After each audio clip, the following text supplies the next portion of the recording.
Barack has spent a lot of time talking about Iraq and is the only candidate who, from the very beginning, I shouldn't say the only, I guess Dennis Kucinich also had the same position, but one of the few candidates who actually from the very beginning said this is not a good idea and has put a lot of effort into coming up with a plan to get us out and to move on. It's interesting the position that you're with the campaign and with the Iraq War, and how, you know, there was a resolution yesterday. It was kind of like the Iraq resolution was back in 2002 on Iran, but that he's been against the war, and you had a hand in the resolution that went on, and obviously things have changed since that time. I guess, is there any regrets about that, and things that you'd figure out you would have done differently if you would have thought of that? You don't get any do-overs in politics or in life, and as much as I wish I could do over, that opportunity will never present itself. But you do have a responsibility to stand up and say, I was wrong. And I was wrong, and I've said that now on many occasions over now many years.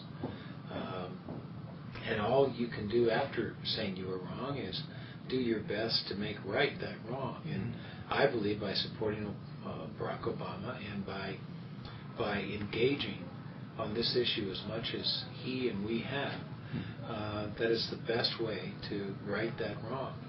And I hope we learn from that lesson.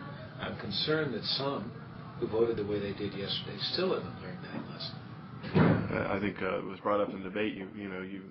You gave President Bush, carte blanche to do what he wanted in Iraq, and now you've turned around and almost did the same thing in Iran. So you trust him to be able to have that power, to have the okay to basically take action against Iran? Absolutely not. That ought to be lesson number one from the Iraq experience, and yet some people voted the way they did yesterday.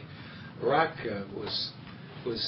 had to be out of town, was not there when the vote was cast, but made it very clear he would have opposed that resolution and said it unequivocally right afterwards. Mm-hmm. Are the Democrats being tough enough in this issue of really enforcing the Iraq War, an end to it or a change in strategy, or are they kind of letting Bush call the shots still? Well, I think that they've been extremely tough. Harry Reid has come up with proposal after proposal to begin bringing the troops home. The most recent was, I thought, the most practical. The Webb Amendment would have required that there be as much time out of Iraq as in Iraq. It just dumbfounds me that we can't at least allow our troops some family time and some ability to heal and to rest before we send them right back. And yet the Republicans wouldn't even go along with that.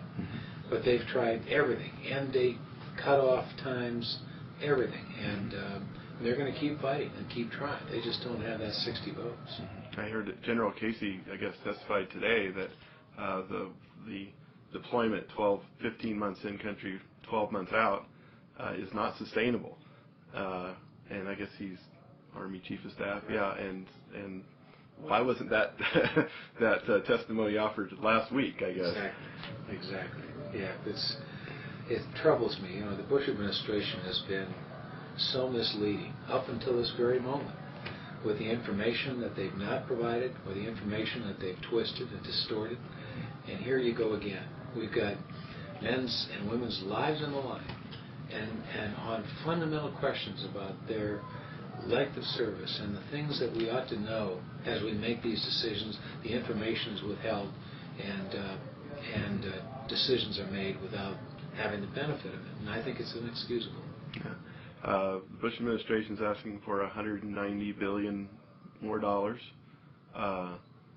Is there some strategy that Democrats could follow here to appropriate a small amount of that and just tell them that that's it, there's no more, and then when the money runs out, it's up to you?